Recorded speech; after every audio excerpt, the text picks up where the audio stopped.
Wasting your time on LinkedIn. Hi everybody, मेरा नाम ऋतु है और मैं बी फार्म ग्रेजुएट हूँ जामिया हमदर्द से। तो मैं इस वीडियो में बात करूँगी मेरा खुद का experience doing that B pharm and after that B pharm. So basically today is 1 July and मैंने 31 मई को अपना लास्ट एंड सेमेस्टर एग्ज़ाम दिया था और मैं 1 जून से अभी 1 जुलाई तक 1 महीने में जो भी जॉब अपॉर्चुनिटीज़ एक्सप्लोर करी हैं, इंटरव्यूज़ दिया, उसके बारे में भी बात करूंगी। और तो मैं अपनी जर्नी के बारे में पहले बात करना चाहूँगी कि मैं एक्चुअली नीट एस्पिरेंट थी, नीट दिया था पर मेरा नहीं हो पाया था MBBS में। सो दैट इज़ वाई मैं चाह रही थी कि मैं कहीं और एडमिशन ले लूँ। So apart from that MBBS वही नीट एस्पिरेंट की तरह कुछ और सोचते नहीं है, तो मैंने भी नहीं सोचा था। तो मेरा जब नहीं हुआ तो आई वाज लाइक कहीं तो एडमिशन लेना पड़ेगा। तो मैंने सारी जगह फॉर्म्स भरे, BSc nursing, BSc normal DU से या फिर यहाँ जामिया हमदर्द पे भी। But I was not expecting कि मेरा यहाँ नाम आएगा जामिया हमदर्द में, क्योंकि जाना माना अच्छा कॉलेज माना जाता है फार्मेसी में। सो लेकिन स्टिल मेरा सेकेंड लिस्ट में नाम आ गया और on the basis of my NEET marks and I got into that. So basically B pharm 4 साल का कोर्स है, 8 सेमेस्टर्स होते हैं। इसमें मेजरली 4 सब्जेक्ट्स पर फोकस करता है। इन्हीं सब्जेक्ट्स को थोड़ा पार्ट्स में डिवाइड करके छोटे छोटे सब्जेक्ट्स बना देते हैं और उनको डिवाइड कर देते हैं पूरे 8 सेमेस्टर में, ठीक है। तो मेन सब्जेक्ट्स हैं वो हैं pharmaceutics, pharmacology, pharmacognosy and medicinal chemistry. इन्हीं 4 सब्जेक्ट्स पे मेन फोकस रहेगा।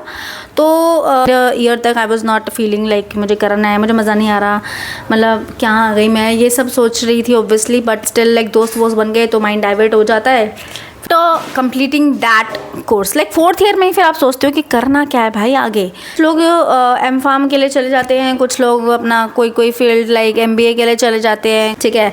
बट 1 महीने में जो मैंने अपना जॉब अपॉर्चुनिटीज़ एक्सप्लोर करा है वो ये है कि देखो बहुत सारे जॉब्स निकलते हैं। एलिजिबिलिटी ये रहती है कि बी फार्म वाले M.Pharm वाले दोनों एलिजिबल रहते हैं, but their preference is always M.Pharm, right. मैंने खुद भी जो इंटरव्यूज़ दिए हैं उसमें भी 3-4 जगह मुझसे खुद सवाल पूछे गए कि why you are not preferring to go for the M.Pharm, because वहाँ जॉब अपॉर्चुनिटीज़ आपके लिए ज़्यादा रहेंगी, ऐसा उनका कहना था जो मेरे इंटरव्यू ले रहे थे, ठीक है। तो बहुत सारे थ्रू लिंक्डइन भी अप्लाई करा और जो लोग बोलते हैं ना कि ईजी अप्लाई, वो सच में लिटरली बेकार है। बहुत रेयरेस्ट वाला टाइम होता है कि लिटरली आपको लिंक्डइन से कोई चुनो, बहुत अच्छा वो आ रहा है कि भाई congratulations you are being selected, no, wasting your time on LinkedIn, ठीक है। हाँ, ये ठीक है कि आप कनेक्ट कर रहे हो लोगों से और कनेक्ट करके बाद अपने कुछ कनेक्शंस बना के उनसे रेफरल वगैरह ले पा रहे हो तो बहुत बढ़िया है। नहीं तो आई गेस जॉब अपॉर्चुनिटीज़ के बारे में पता चल जाता है कि हाँ यहाँ पे ये खुला हुआ, यहाँ पे ये खुला हुआ, बट जो ईजी अप्लाई का ऑप्शन होता है दैट इज़ द वेस्ट। आपको लगने लगेगा कि bro I need to do M.Pharm because यार सैलरी इतनी कम ऑफर कर रहे हैं। मेरे खुद के दोस्त जो उनकी जॉब लगी भी है M.Pharm के बाद, उनकी salary I guess maximum salary जो रहती है ना बी फार्म वालों की वो 25 रहती है या 30 रहती है। और मैंने ये भी सुना है और मुझे लग भी रहा है कि शायद से बी फार्म करने के बाद लिमिटेड ग्रोथ हो जाएगी। अगर M.Pharm कर लेते हो तो आपका ग्रोथ का थोड़ा सा स्कोप बढ़ जाता है, ठीक है। तो बीटेक की तरह तो अपने आप को कंपेयर मत करना कि आप के बाद बी फार्म करने के बाद आपकी बहुत अच्छी सैलरी लग जाएगी और आपको M.Tech करने की ज़रूरत नहीं पड़ेगी। नो मैटर आपको रिसर्च में जाना है या नहीं जाना है, PhD करनी है या नहीं करनी है, आपको M.Pharm करना पड़ेगा to get a good growth. No matter B pharm के बाद भी आपको जॉब मिलेगी। ऐसी बहुत सी इंटरव्यू मतलब ऐसी बहुत सी कंपनीज़ हैं जो देती हैं जॉब, बट स्टिल वही होता है ना, सैलरी कम, मतलब लिमिटेड वो होता है। स्टार्टिंग में लगता है वाओ मेरी जॉब लगी, वाओ मेरी जॉब लगी, बट फिर बाद में लगता है यार काश उस टाइम पे M.Pharm कर लेते हैं। मुझे ऐसा लग रहा है। बाद में मैं अपने खुद के एक्सपीरियंस के बारे में बात कर रही हूँ, ठीक है। सारे बच्चे झुंड में निकलते हैं बी फार्म करने के बाद, तो उनका CV भी जो होता है वो उस बेसिस पर सिलेक्ट होता है कि इसमें स्किल्स कितनी अच्छी है, किसमें स्किल्स कितनी अच्छी है।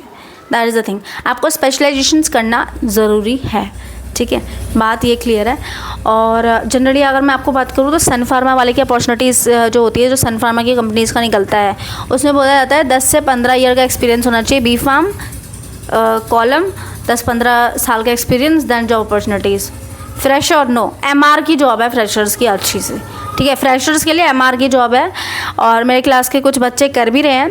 दे are getting like 30 to 35,000, but they are like boys. ऐसा नहीं है गर्ल नहीं कर सकती, ये वो भाई बात आ जाएगी लड़की लड़का, बट स्टिल यार मुझे तो नहीं आती बाइक चलाने। ऐसे बहुत सी लड़कीज़ होंगी जिनको बाइक चलाने नहीं आती, नहीं करना उनको ये फील्ड वर्क वाला काम चाहिए, डेस्क जॉब, ठीक है।